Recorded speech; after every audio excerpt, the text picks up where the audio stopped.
The LD at School team is very pleased to welcome our guest speaker, Usha James, whose presentation this afternoon is entitled Differentiating Tasks to Engage All Students in High-Quality Thinking. The Ministry of Education has provided funding for the production of this webinar. Please note that the views expressed in this webinar are the views of the presenter and do not necessarily reflect those of the Ministry of Education nor the Learning Disabilities Association of Ontario. We will also be tweeting throughout the webinar, so if you'd like to participate in this online conversation, you can send us a tweet by using our handle at LD at School or the hashtag LDWebinar. So that takes care of all the housekeeping for this afternoon. Let's get started. It's now my pleasure to introduce our speaker, Usha James. Usha spent 12 years as a secondary teacher and 5 years at OISE at the University of Toronto as an instructor and then director of the secondary program. She's co-authored textbooks, teachers' resources, course profiles, and ministry documents with the aim of providing practical strategies for teachers seeking to refine their practice. Usha has contributed to the Critical Thinking Consortium, also known as TC Squared, as a resource writer and facilitator and is currently the executive director. Usha has worked with principals, superintendents, and teachers of kindergarten to post-secondary school students, supporting their efforts to improve the quality of thinkers and the thinking of all learners. Welcome, Usha. The cyber floor is now yours. Thank you, and hello everyone. Thank you for joining us today. I know it's a tough time out there on so many levels, and so I just am so grateful and impressed with your commitment to your own learning during this time. And I am so privileged and honored that you're carving out an hour of your day to be with me. So I truly hope that I can give you something really practical to walk away with and also support you in the efforts that you're making to support all of our learners. So thanks again for coming today. As Susanna said, we are working today on how do we differentiate tasks in our classrooms to engage students in high quality thinking. And I say our classrooms, but I have to say that as I've learned more about the framework for thinking and how we might differentiate, I find myself and my poor children at the dinner table subjected to all sorts of strategies that I try out on them as well. So in our classrooms, in our staff rooms, around our dinner tables, how can we support the thinking of all of our learners?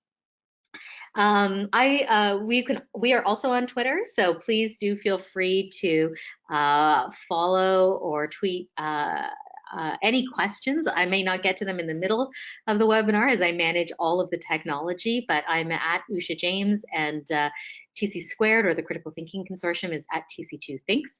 And we'd be happy to connect with you over Twitter as well, or my email is on this front page here, and I'd be happy to connect with any of you afterwards, and I'll put it up again at the end. I'm going to try to model and walk the talk today a little bit. It'll be hard to differentiate with the framework that we're in right now, but the platform that we're in right now. But I would like to model how we might create tasks and use tasks to engage in thinking, and then walk down a road of differentiation. So in order to do that, many of you may have been in my previous webinar or might be have been exposed to the framework of the Critical Thinking Consortium before. And you may know or may not that we like to start our sessions, professional learning sessions, modeling what we hope people will do in their classrooms or in their staff meetings. And that is start with a question or a challenge. And so in the hour that we have together, I would like to invite you to do the following. I'd like you to select a whole group lesson that if you're a teacher that you might be teaching, if you're an EA, you might be supporting, as a principal, you might be observing, but select something that is typically for you or what you see as a whole group lesson. In any subject, in any grade level, it doesn't matter. But that you think, you know what, if I knew how to differentiate this a little bit better, it might be more successful. So that's your first sort of task, is I'd like you to select a lesson. And then I'd like you to develop or begin to develop a feasible but effective plan to differentiate it to support the thinking of all learners. So that's my challenge to you today. And I'm going to invite you to start something that we call a thought book. And we do this with teachers, we also do it with kids. Is somewhere on your device, perhaps in a note or on a sticky note or on a scrap piece of paper you have next to you. I'd like you to record your initial thoughts about this challenge.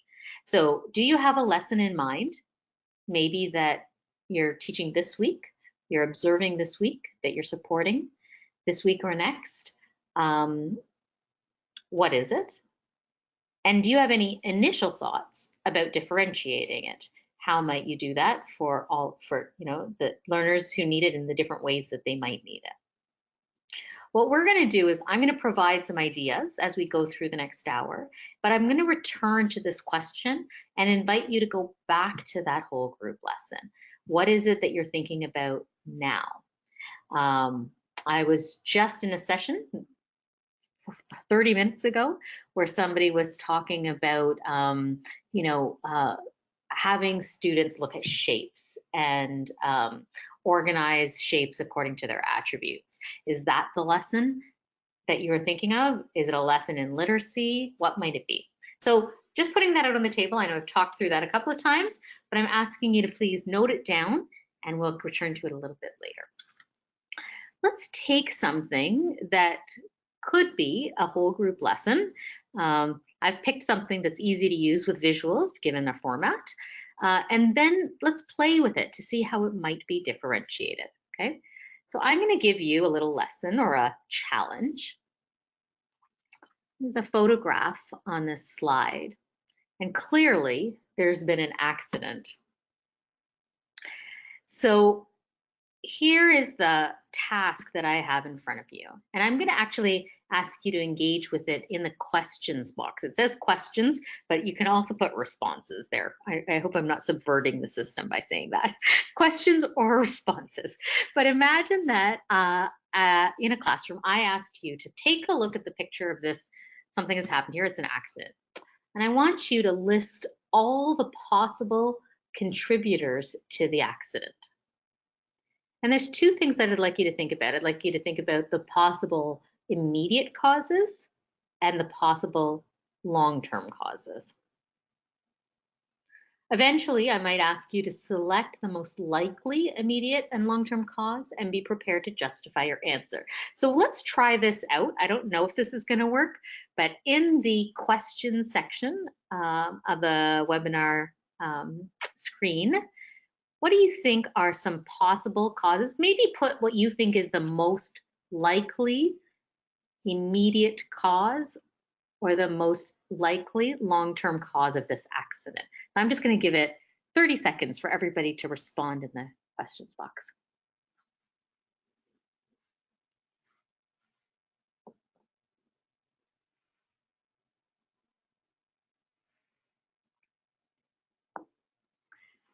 So we've got a number of things coming up.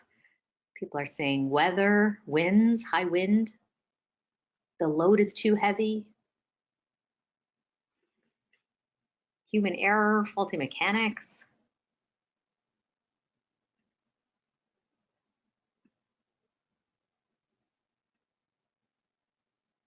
an unsafe base. We can't quite see if there's a load at the top, is there? Ran out of gas, was on a bad path, too close to the edge. We've got a whole bunch of different possible causes. Somebody said poor communication. Maybe when was the last safety inspection? Was there one recently? Somebody's using their cell phone while driving this piece of heavy machinery. Lots of ideas emerging. Okay, now let's take this activity. I know everybody has not responded, but let's take this activity and deconstruct it just a little bit, okay? I'm gonna suggest that this was an activity that invited you to think and to think critically. And remember, this webinar is about how do we differentiate tasks to engage all students in quality thinking. So first, we need to have a task that actually engages people in quality thinking. So that's sort of step one. ensure that our tasks invite thinking in the first place. So let me define my terms. When we at the Critical Thinking Consortium talk about a task or a challenge that invites students to think critically, we call that a critical challenge. And there are three real sort of attributes of a task that is a critical challenge. So first, it's set in the context of a problematic situation. And what we mean by that is that it's not quite clear what the answer is. It's not easy to mark it right or wrong. It's problematic, and we don't mean that it's always a problem, but it's problematic in the sense that it's ambiguous. We're not sure what has happened. We're not sure what the right response might be. We're not sure what the best way is. And part of that is that there are multiple plausible options. So it's not that any answer is okay, but there's more than one. There are multiple possible or plausible options. So think about the content area that I asked you to think about at the very beginning of this session, that whole group lesson. And you might first think, did that lesson indeed have a question or a task framed within it that was going to invite students to think, that was problematic? Okay, that was in some way ambiguous. The second attribute of a critical challenge is that it requires reasoned judgment. So it actually requires students to make a decision. So it's problematic in that there are multiple plausible options, and in the end, students have to pick one of those options. They have to decide something. So again, thinking back to the curriculum content that you were considering, have you framed a question or a task that requires students to make a decision? So sometimes I'll give some examples. Sometimes we might ask students to explain how something has happened.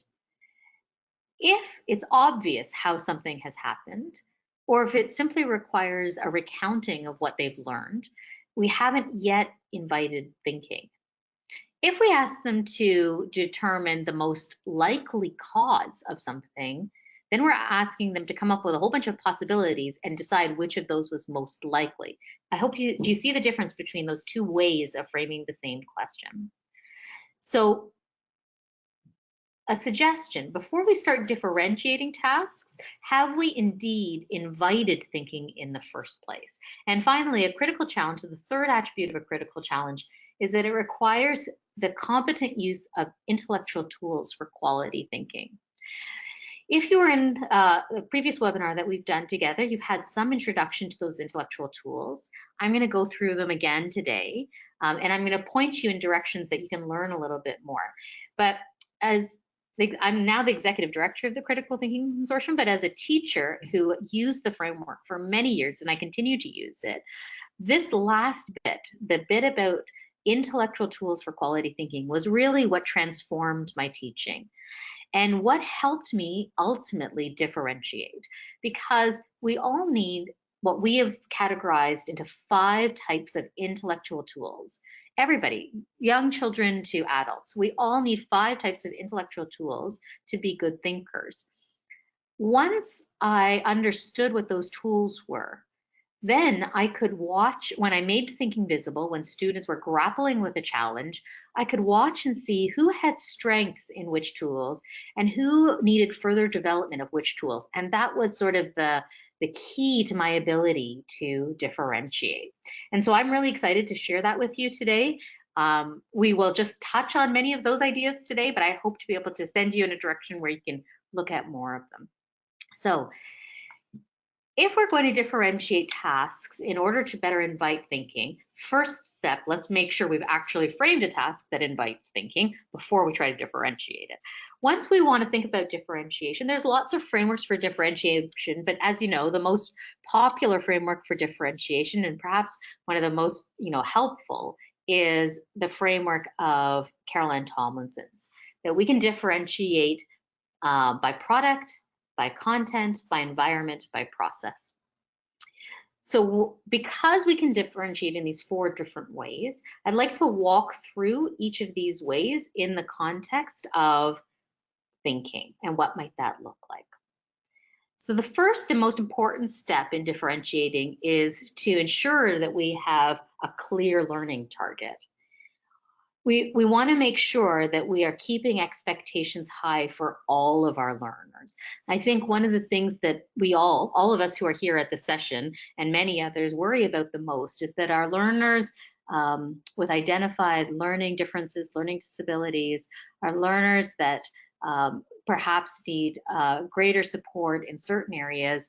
Their strengths are not recognized to the same degree. And therefore, sometimes expectations, unfortunately, are lowered.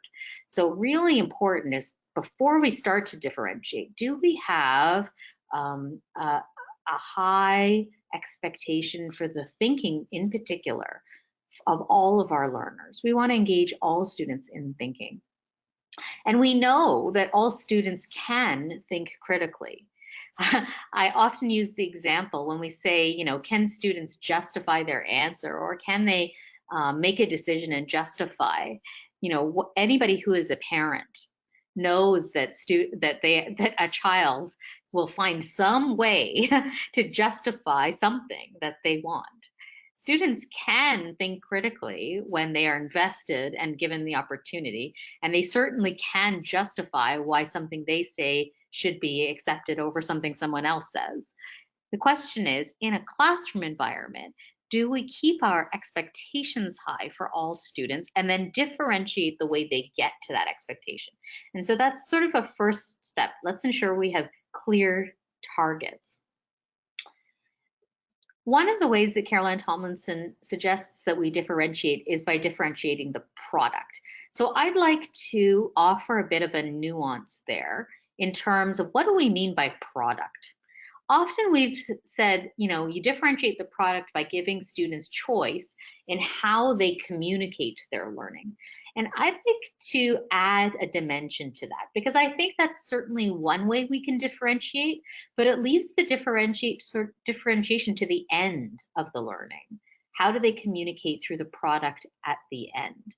And I'd like to suggest that the way you frame a critical challenge, the way you frame the question or task that actually engages the kids in thinking can be differentiated right up at the beginning.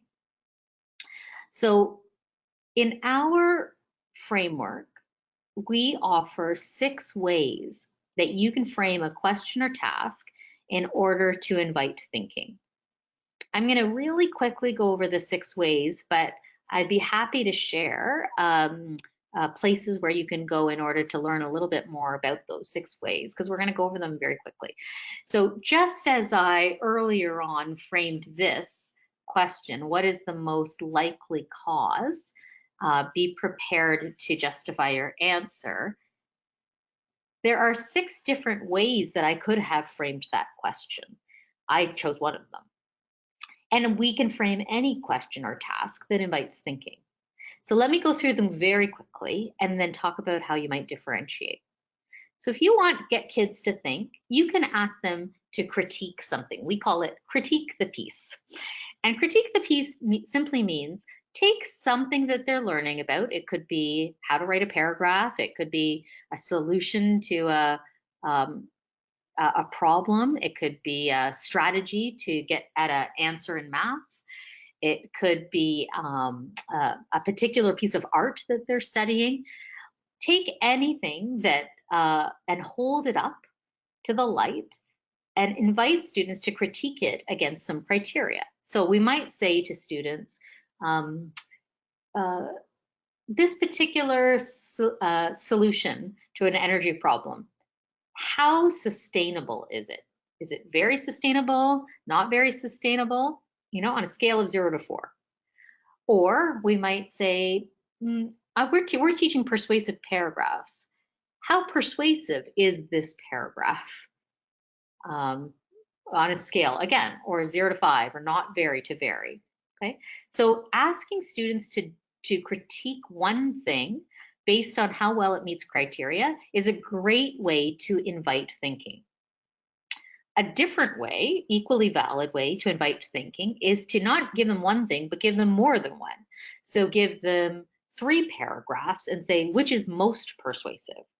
or give them four solutions and say, which is most sustainable?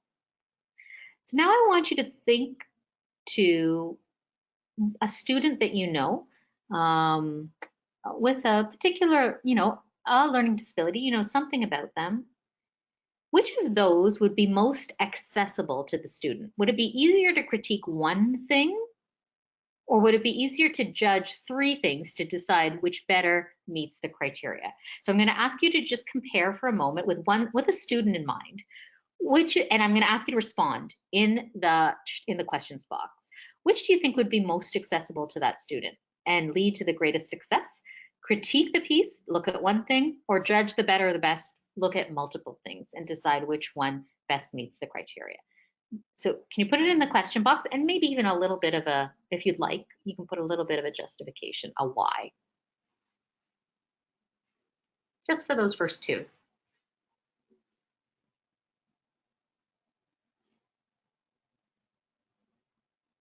Any responses? I've got one person saying that one thing would be more accessible than looking at multiple things.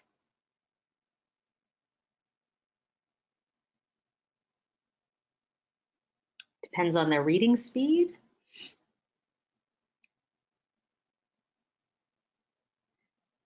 Looking at three things would be more challenging, perhaps more complex. So there's multiple ideas about which would be easier or more accessible. Let me offer this. Sometimes when we ask students to critique just one thing, the challenge is they've never seen anything like that before. They have no schema.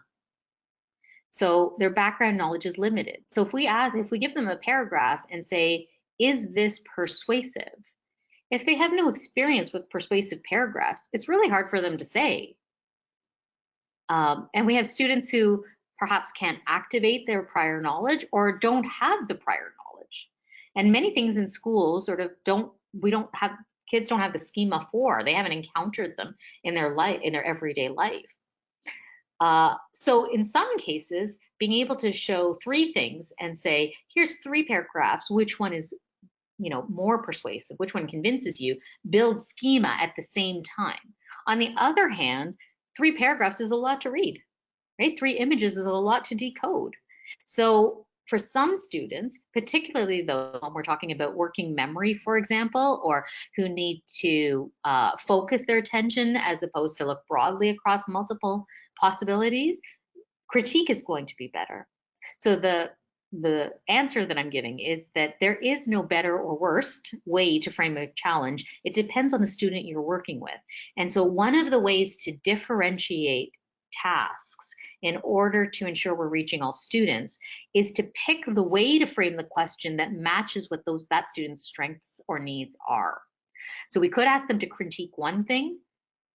We could ask them to judge amongst multiple options. Some students, we might ask them to rework. So we might give them a terrible example of something and say, rework this so it better meets the criteria. That's a different way to invite thinking. So I won't go through all 6 ways, but I'd like to suggest that differentiating what Caroline Tomlinson has called the product can extend to not just to the actual tangible product students are developing, but actually what is the product of their thinking? So what is the task in front of them that they need to complete? And when you understand different ways to frame that task, that might be one way. I'm going to send you back to the thought book I asked you to look at the beginning. What's the whole group lesson that you had in mind? And is there something you're thinking about that might help you differentiate it? I'll give you a quick example.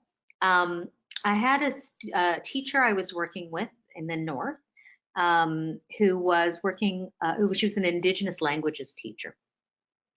And she had students varying abilities to read or speak the particular language that she was teaching. And what she ended up putting in place were something akin to, centers, I guess, of sorts. So she had kids working in small groups, but at each in each group, they had the same learning target. Their target was to, understand a particular aspect of the language. There was a particular theme they were working on, to understand a particular aspect of the language. But in one group, she was giving them captions and pictures and saying, does this caption match this picture? In another group, she was giving them multiple captions and she was saying, which of these captions best matches this picture, right? All in the Indigenous language she was working with.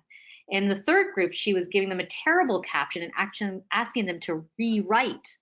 So notice the various levels of complexity depending on the way you frame the challenge. So I hope that gives a little bit of an idea of how you might differentiate based on the way you frame the challenge. If we go back to our original challenge, what is the most likely cause? One of the things I said that is important for all critical thinkers is to use certain intellectual tools in order to arrive at an answer, and that help with critical thinking. What are those tools? I'm going to give you a little bit of a taste into them and then how they might help us differentiate. We, as I said, have identified 5 intellectual tools that all kids need in order to be a good thinker. So what are those tools? First, background knowledge. You can't think about nothing. You have to think about something. So in order to be a good thinker, you need background knowledge.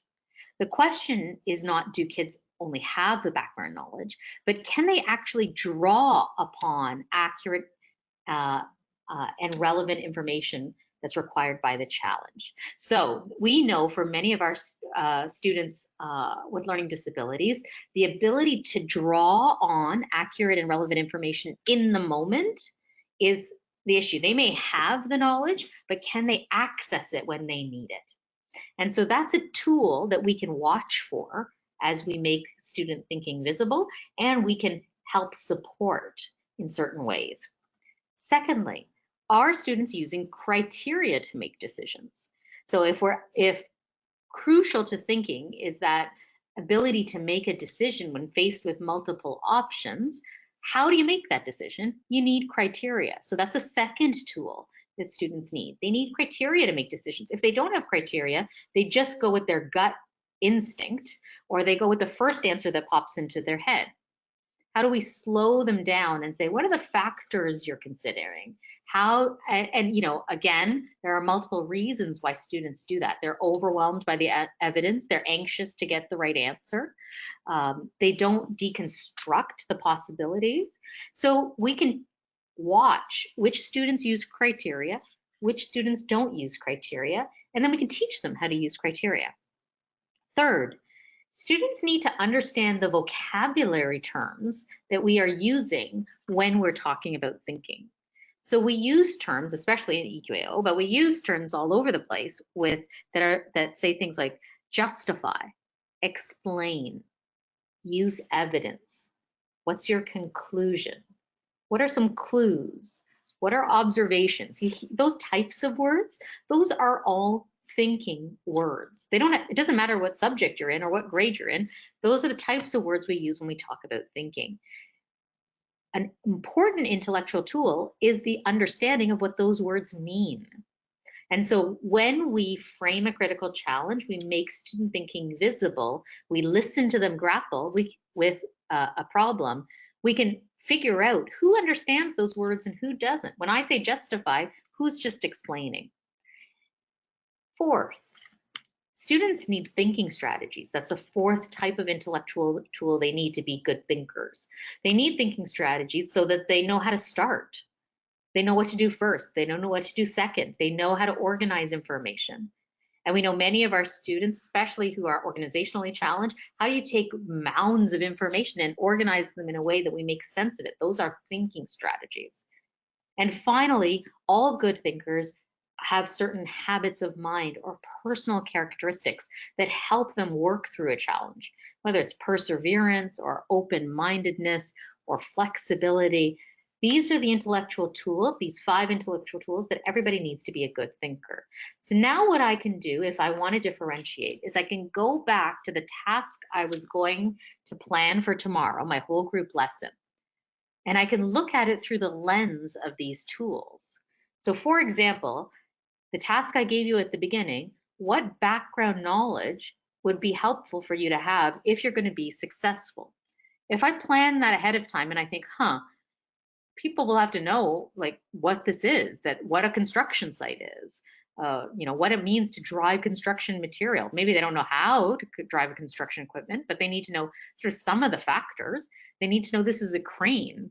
They need to maybe know, you know, uh, what wind weather factors might have come into play.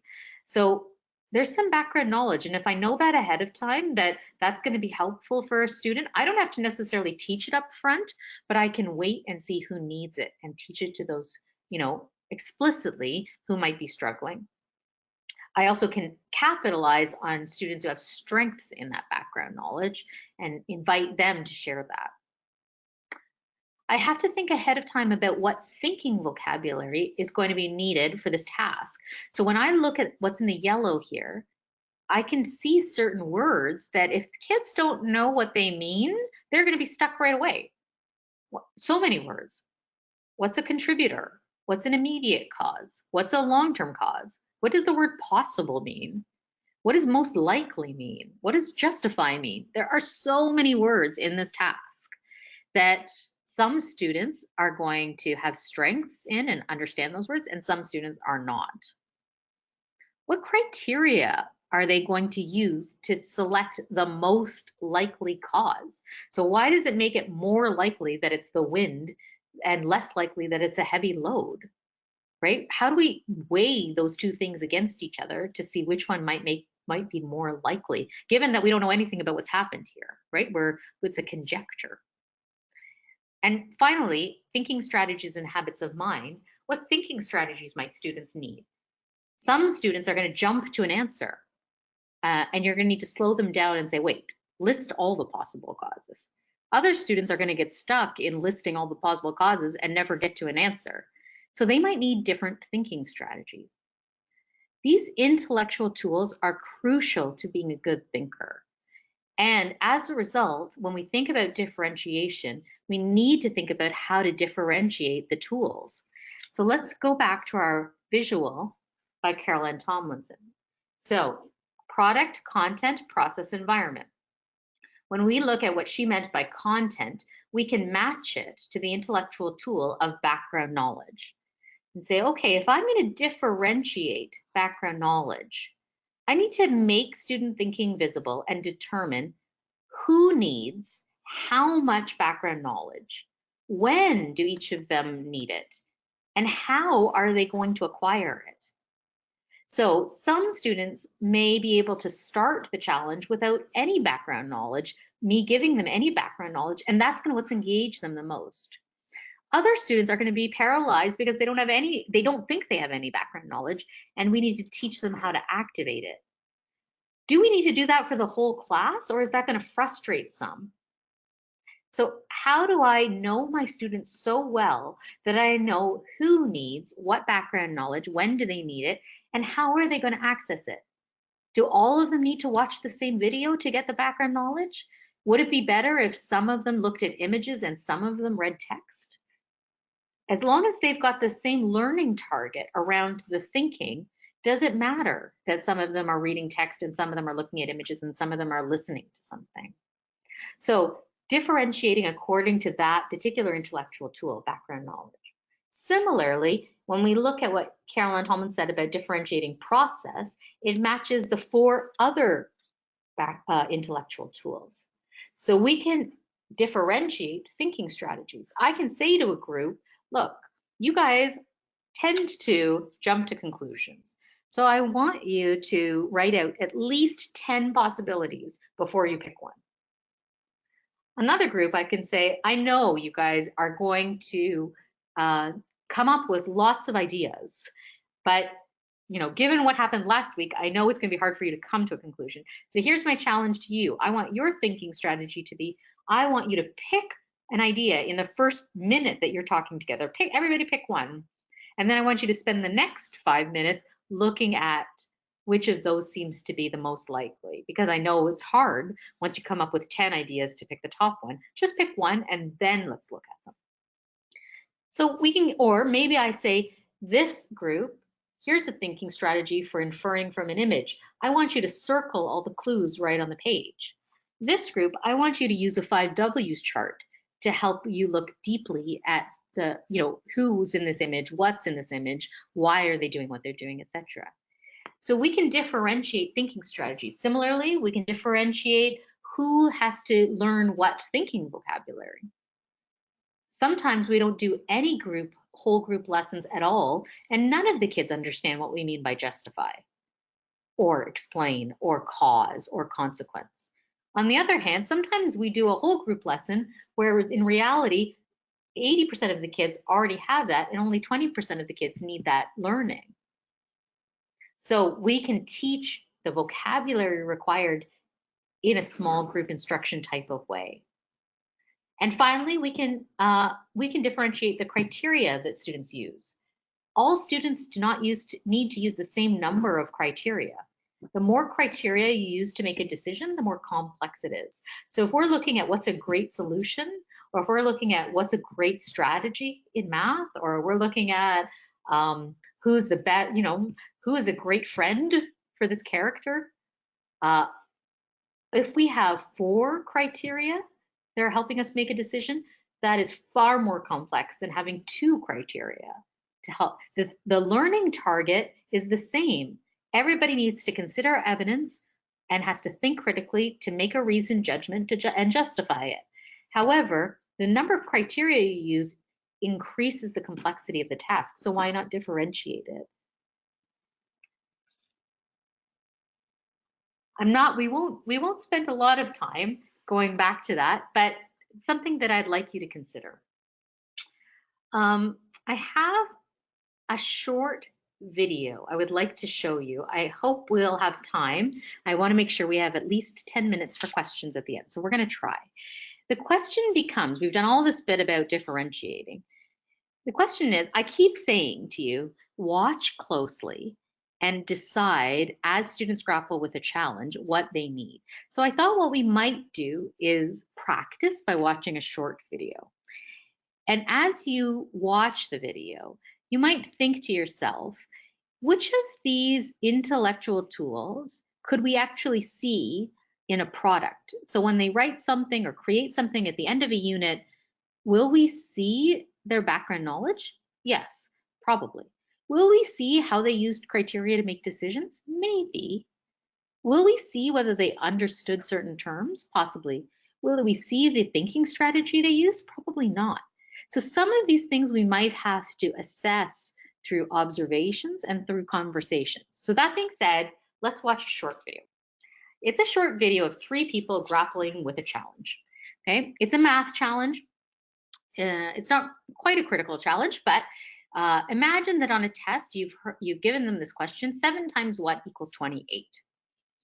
And here's the answers they've given you. Student A has said 7 times 13 is 28. Student B has said 7 times 4 is 28, and student C has left it blank. So when I ask you, what does each student now need? How are you going to know? Like, do we know for sure that student B has a good grasp of the content? Do we know that student A totally misunderstands multiplication? What do we know?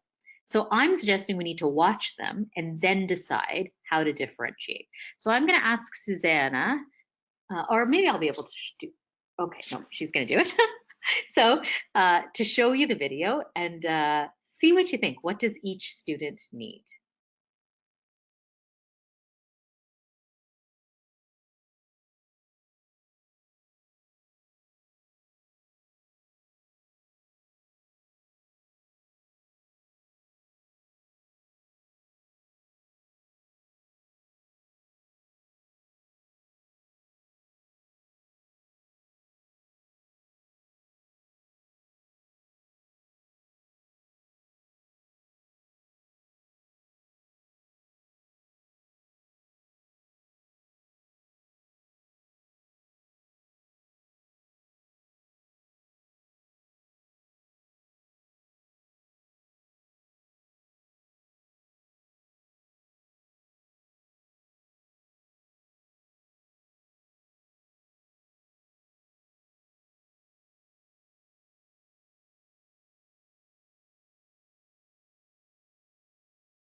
Okay.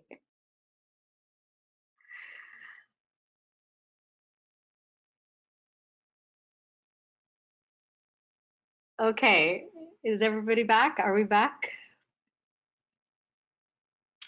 Yes, we're back. Okay, thank you. And seeing my screen, just making sure. Yes. Okay. So now, if you were to, having watched them, if you were to say, what do we notice about the students in now that they've grappled with this challenge? I'm gonna just take a minute and ask you to tell me a little bit about, let's say, student A. So he's the one who thought 7 times 13 equals 28. What do you know about him? What does he need? Where is the gap in his learning? What's his strength, first of all, and where are the gaps in his learning? So I invite you to put it in the questions box if you would like. What do you notice about student A? Where is his strength and what might he need?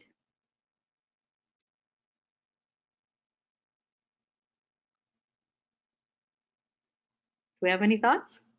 When I've spoken to people in the past, yes, absolutely. He can add. We know he can add. He's very confident. He can show his learning, his thinking in 3 different ways. But he's having some difficulty, certainly, or needs to understand better place value, right? He doesn't quite understand the algorithms that he's using. He has them, but he's missing some key steps in them, absolutely. He doesn't seem to understand the size of numbers, what's possible and is that a feasible answer or not. Tell me a little bit about student B. What is his strength and does he have any needs? Is there Are you confident in his understanding of multiplication? He got the right answer. Is there anything you're worried about him?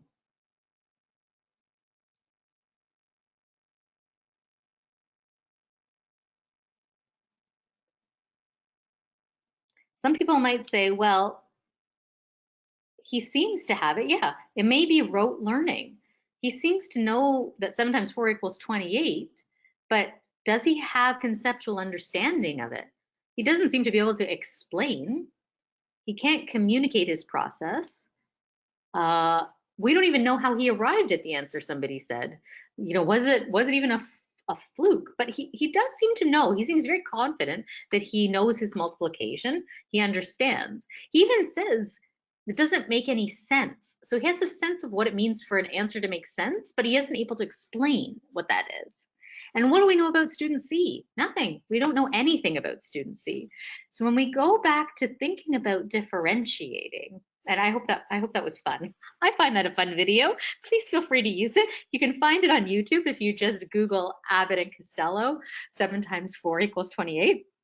Sorry, 7 times 13 equals 28.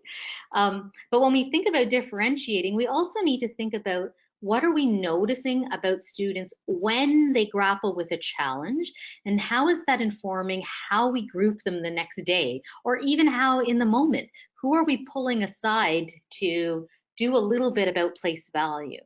Who are we pulling aside to teach a little bit about a reading strategy?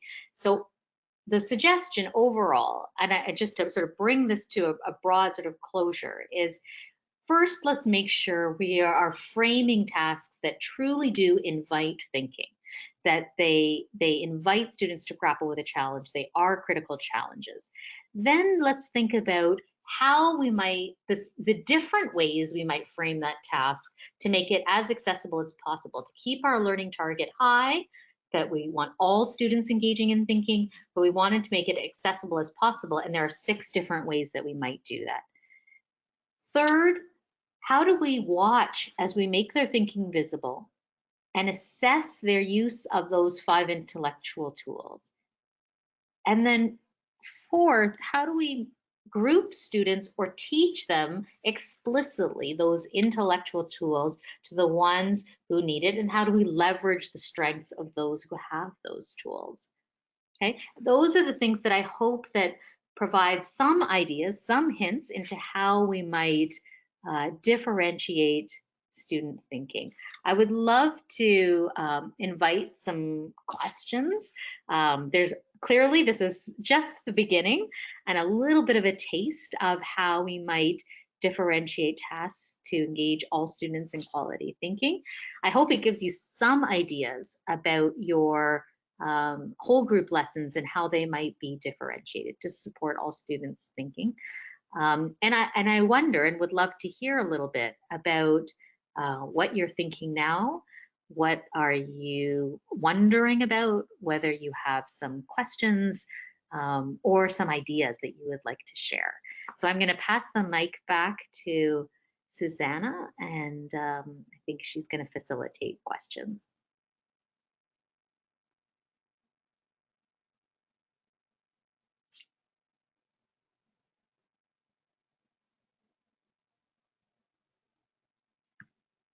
Presentation. We always love it when you come by and share your knowledge and expertise with us. So as Usha mentioned, we're going to move on to the question and answer period. If you do have a question, read your question out loud. If your question doesn't get answered today, then we will be able to submit it by email or through Twitter. So I have a couple questions starting with about the intellectual tools chart. Do you find that there is one intellectual tool that is really commonly an area of need for students with LDs, or is it sort of across the board with all students? It's a good question. I do think that it is across the board for sure, but I do think that there's a couple of things. One is, again, with the background knowledge, it's not so much about having the background knowledge, it's about accessing. And so in particular, again, working memory when that's an issue, or the ability to hold instructions in, only verbal instructions in one's head, those kinds of things have to do with background knowledge and how might we present it in multiple different ways.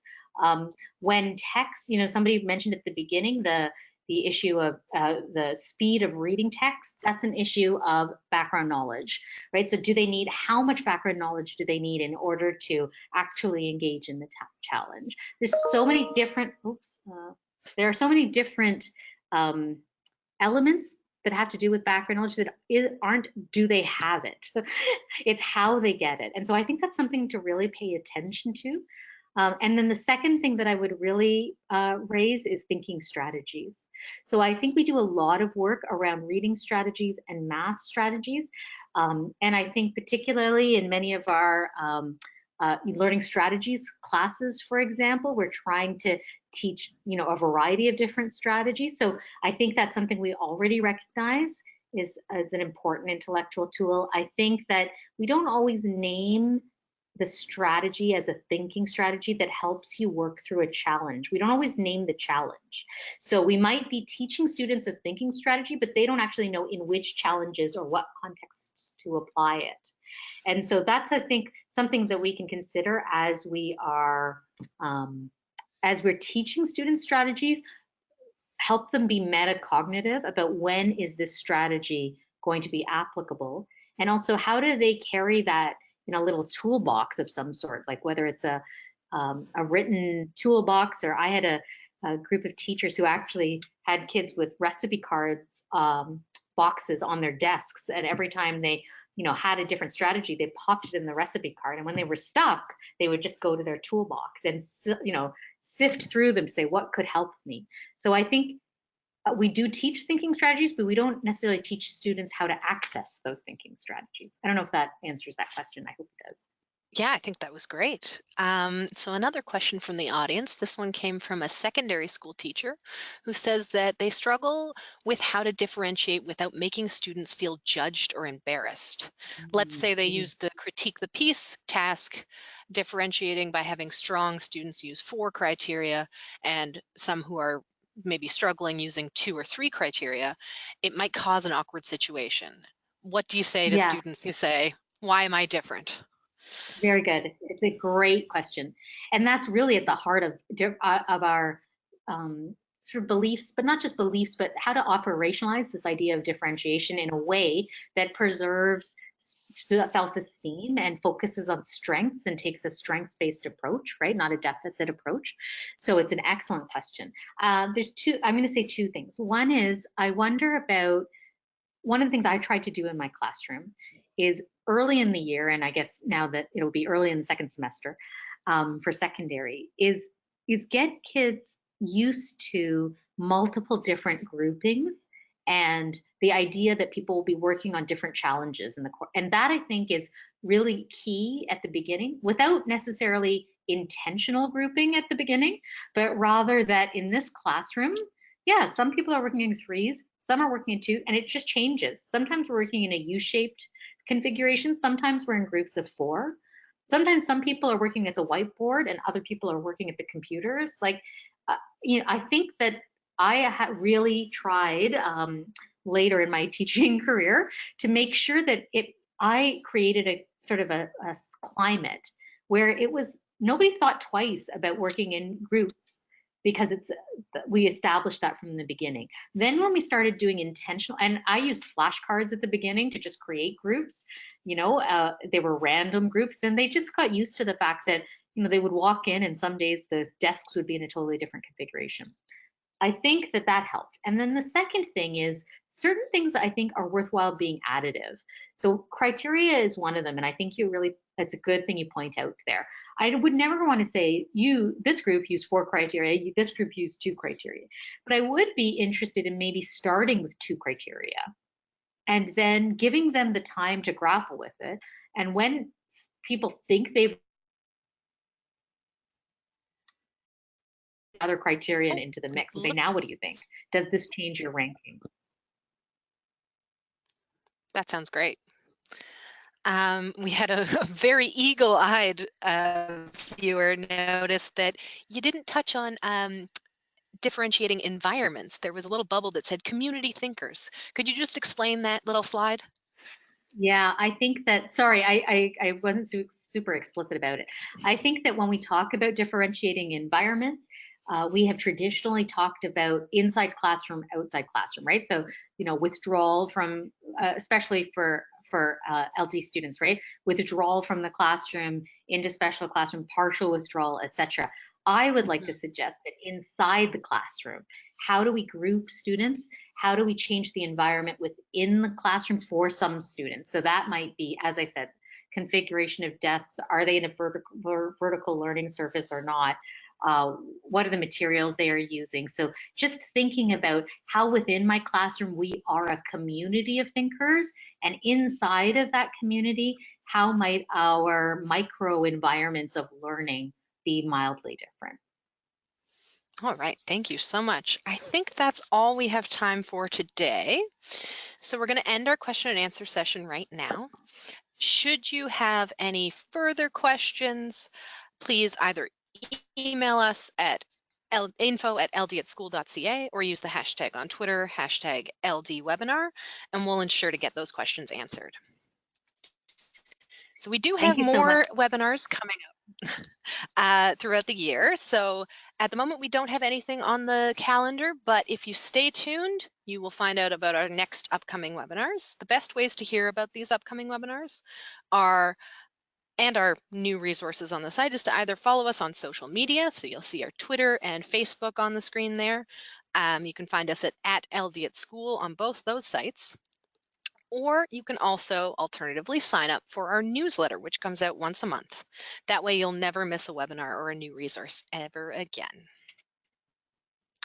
And one last thing, please mark your calendars and save the date to join us at @School's 7th Annual Educators Institute, which will be held on the 18th and 19th of August this summer. If you are an educator or researcher passionate about helping students with learning disabilities and want to share your expertise with educators from across Ontario, we're currently looking for presenters dedicated to inspiring all educators who work with or support students with LDs. If that sounds like you and you're interested in presenting, please visit the webpage listed at the bottom of the slide, or just visit www.ldatschool.ca and click on the Educators Institute tab at the top of the homepage. On behalf of the LD at School team, I would once again like to thank Usha for the presentation and thank all of our participants for joining us. Just looking at the questions bar, I see a lot of this was amazing. When's the next amazing webinar? So thank you to all our viewers. Please remember that we will be sending out presentation slides and a short survey tomorrow morning.